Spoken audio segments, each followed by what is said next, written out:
Aurora or Springfield. A lot of towns don't want to talk about it because they're so embarrassed by it. In Springfield, they're eating the dogs, the people that came in. They're eating the cats. They're eating the pets of the people that live there.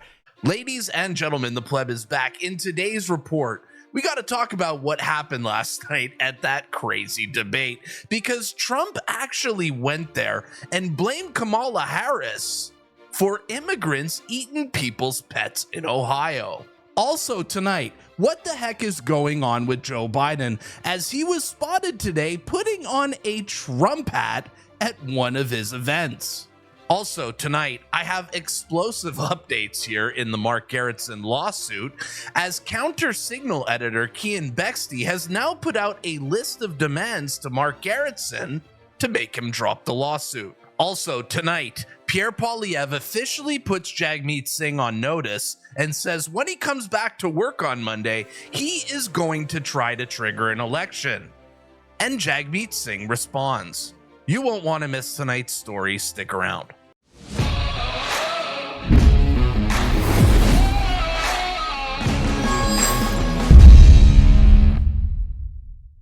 Before we start the report, all I'm asking is you guys to double check if you're still subscribed. YouTube is still unsubscribing you guys from my channel, so please double check and let's start the report.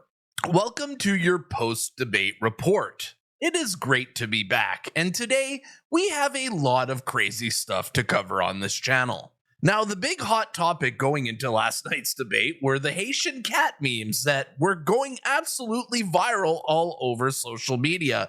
And before the debate, the Democrats were having an absolute meltdown over these memes. What in the hell is this? The chairman tweets, protect our ducks and kittens in Ohio, because he goes down some crazy rabbit hole, completely debunked that aliens are eating pets? My God. Are you okay, Mr. Chairman? They're melting down. This is a full meltdown. Because last year, for a very long time, you tweeted and promoted Kanye West as he was calling for genocide against the Jews, and you kept it up. And now, when we have victims coming here, you're tweeting this nonsense. I don't know why you would do this. I hope you're okay. I don't know if the aliens who are eating your ducks are in the room with us right now, but He's trying to mock the conservatives for bringing this up, but he's the one literally having a childish meltdown here. This is a politician. But Mr. Chairman, this is a serious issue. These people have loved ones who have been lost. And you tweeted this.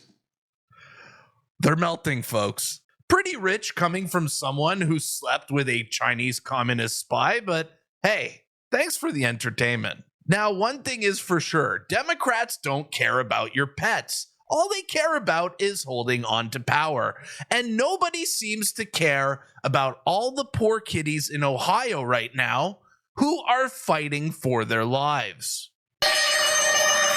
Look at them. These poor cats. Look at them. Look what they got to do just to not get eaten by Haitians. Oh my God.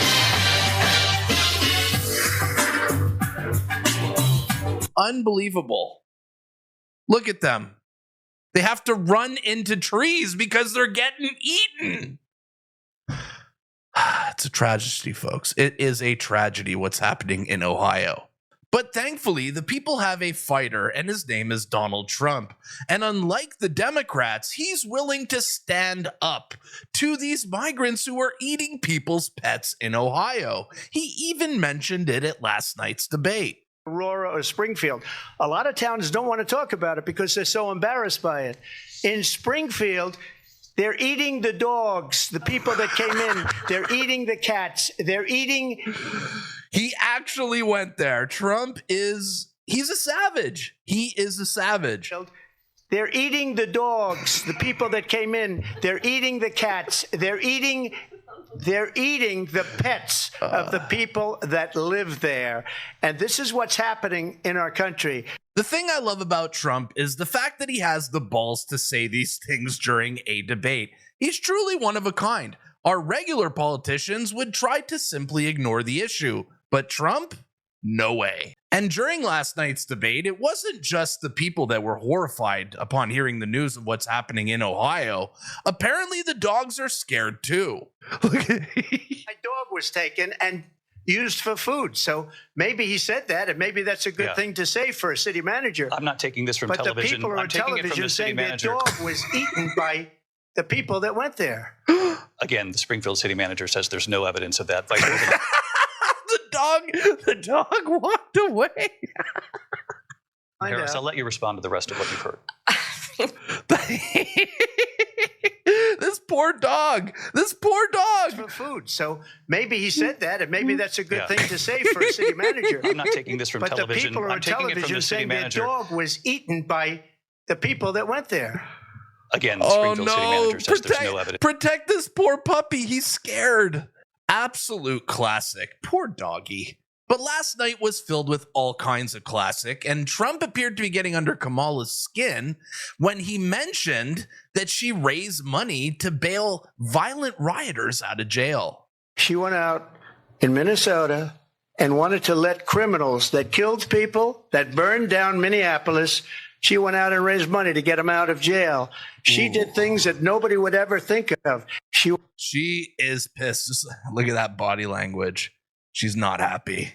Or how about this classic moment where Trump says Kamala keeps stealing his policies, so he may as well send her a MAGA hat. And policies like they have, I don't say her because she has no policy. Everything that she believed 3 years ago and 4 years ago is out the window. She's going to my philosophy now. In fact, I was going to send her a MAGA hat.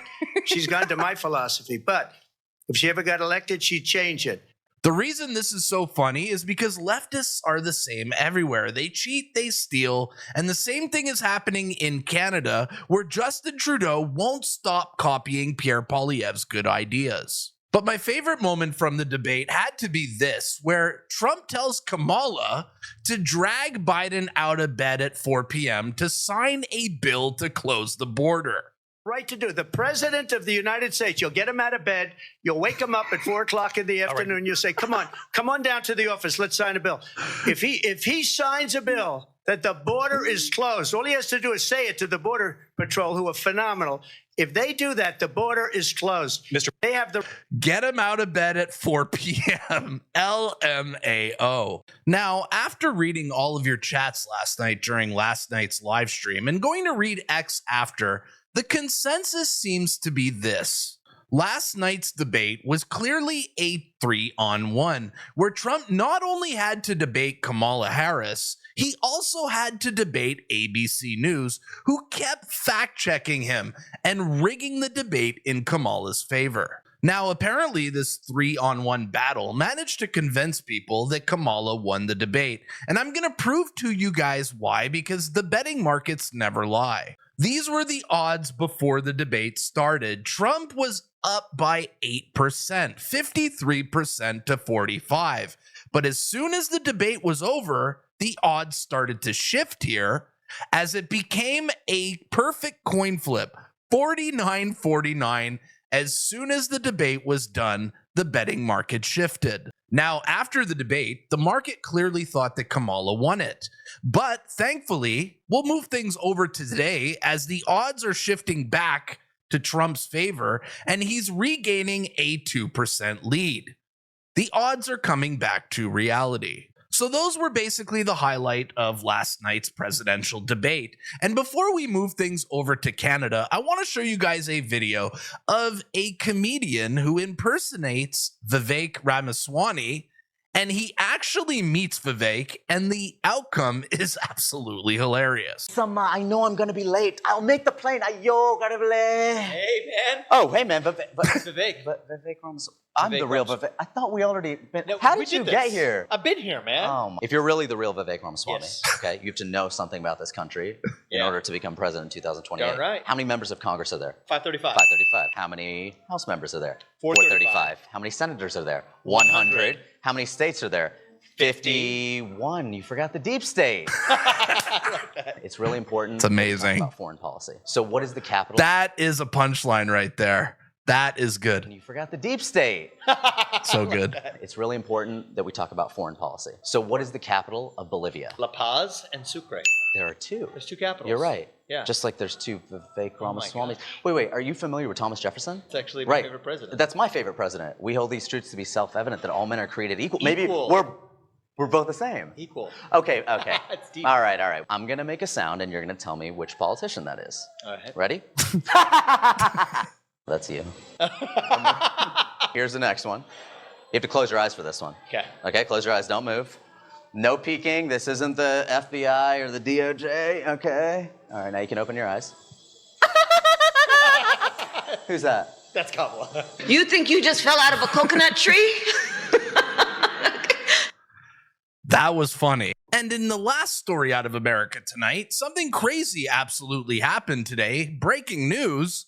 Joe Biden was spotted putting on a Trump hat today. Oh my God. What? He's putting on a Trump hat. Well, you know what that tells me is that Kamala Harris did so bad last night that Joe Biden is officially on the Trump train. What a time to be alive. So that's the latest out of America. Now let's move things over to Canada, where I have some explosive details on the Mark Garretson lawsuit that is blowing up the internet. Cat Canada's boss, Kian Bexty, has put out these demands here for Mark Garretson in order to drop the lawsuit, and they are as follows. He's demanding that Mark Garretson apologizes to Cat Canada and leaves it as a pinned tweet for the next 5 days on his wall. He's demanding that Mark Garretson donates $1,000 to a Nanaimo, BC charity chosen by Cat Canada, which is a food bank. Kian Bexty's demanding that Mark Garretson address a correction on Mark Garretson tagging the wrong account, by the way, on his post accusing Cat of being a Russian agent. He actually tagged the wrong account, so he wants that corrected. He must unblock Cat Canada and commit to not blocking her in the future. And lastly, in lieu of paying Cat directly for the damages done, he must donate $1,000 to a food bank in Nanaimo. And Kian Bexty is saying this is a fair and reasonable resolution is not met 5 p.m. Mountain Standard Time, September 13th, which is on Friday. They're going to proceed with more actions. Wow. Kian Bexty is not playing around. And apparently Mark Garretson is a little shook here, as he has not tweeted in 26 hours since Kian Bexty put out his list of demands. And this screw up by Mark Garretson is moving beyond Canada now, as apparently the Republican overseas CEO, the former ORPS National Committee to the RNC, co-founder of the RNC Republican National Conservative Caucus and Conservative Steering Committee from Salem, Oregon, has noticed Mark Garretson's screw-up. Solomon Yu tweeted this about Mark Garretson, saying, "It's time for Mark Garretson to resign or be sued. With those screenshots, he's really screwed." Damn, Mark Garretson screwed up so hard that our American neighbors noticed it. Do you guys think that Mark Garretson is going to give in to Kian Bexty's demands? Tell me in the comments down below. In our next story of the night, let's cover this liberal retreat, because the liberals are just as out of touch as they usually are. Actually, no. They may actually be even more delusional, as now they're saying Canadians don't want an election and that we love paying taxes. Watch this. Carbon pricing. Now, the one reason for which Pierre Poilievre might want to have an election very soon on axe the tax and carbon pricing is that he's starting to feel the change in Canadians' understanding of the great value of that carbon pricing. Okay, so Pierre wants an election because he's scared that Canadians want to pay more taxes now. Is this the most delusional take ever? Oh, yes, folks, he actually said that. And over at the Liberal retreat, friend of the channel, Cat Canada, was on site and ran into some of Trudeau's ministers. And she ran into Mark Miller and asked him if he would reduce immigration.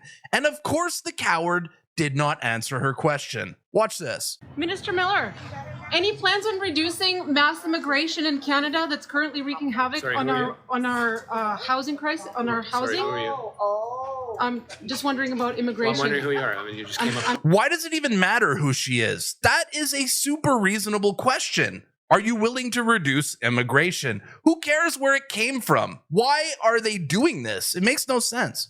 Kat. Phone. I'm Kat. From what? You know, the news From the counter signal. Okay. Anything I'm glad to sit down with you and have a conversation, but it's 10 o'clock at night or whatever. No, we don't have. Just a quick question. So, like, any plans to reduce immigration levels? You'll be the first to know. Okay, but Why can't he answer that? do you care that it's wreaking havoc on our housing in Canada? Is that a question or a statement? It's a question. It's a statement to me. No, it's a question. Do you care that Canadians can't afford housing? You said you were there last week. Yeah. Well, They can't even answer questions. How is "are you willing to reduce immigration" a tough question to answer? It makes absolutely no sense. And Cat Canada actually managed to catch up to Anita Anand and asked her question as well. And guess what? She had no answers for her either. Do you have any plans? Thanks a lot. Do you have any plans to negotiate with the separatists in Quebec to maintain power for the Liberals? Just a quick question. So, Minister Anand, do you have any plans to negotiate with the separatists in Quebec to maintain power?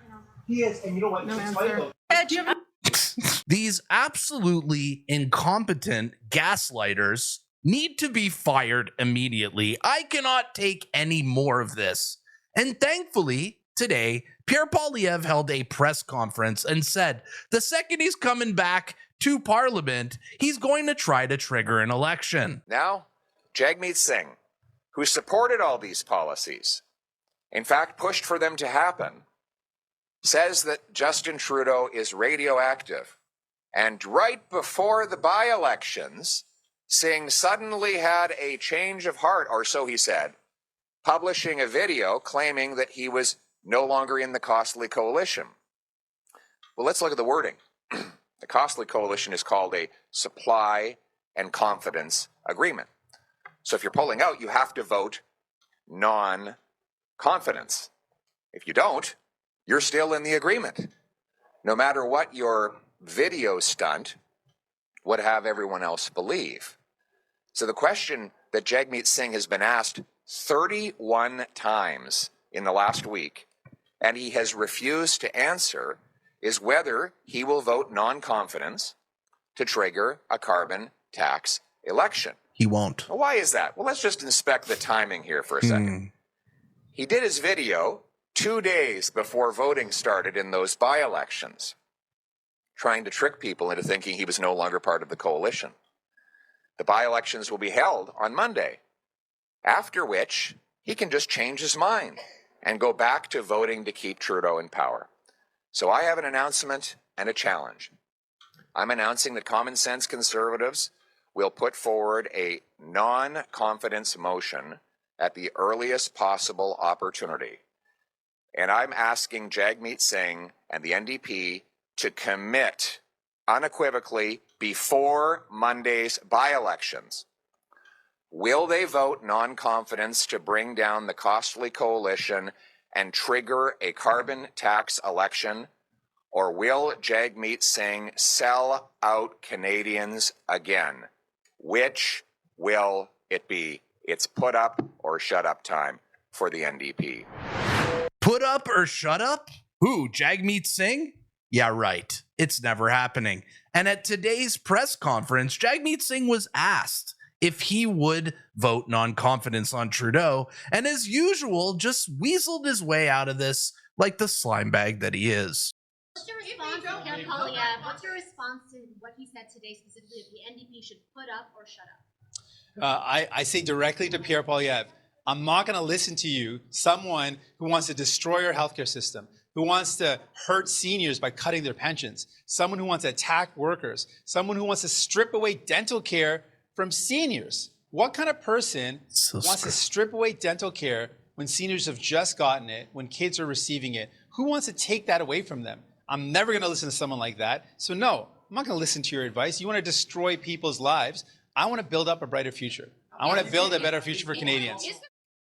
I like that Pierre Poilievre put it out there, but of course Jagmeet Singh won't vote against Trudeau because everyone knows he's in it for his pension. And if we go to an election right now, Jagmeet Singh's pension is at risk. So of course he's not going to vote no confidence because it's all about the pension. Anyways, guys, that's going to be a wrap here for today's video. But tell me in the comments down below, who won the debate last night, Trump or Kamala? Many people are saying on the internet that Kamala won. Who do you think won the debate? Also, do you guys think that Jagmeet Singh will vote non-confidence next week when this comes up in the House of Commons? Do you think that Jagmeet Singh is going to trigger an early election? Tell me in the comments down below. All right, guys, if you want to support this channel, you already know how to do it. You can buy a $5 Canadian membership. My name is the Pleb, and I'll see you at the next one. Peace.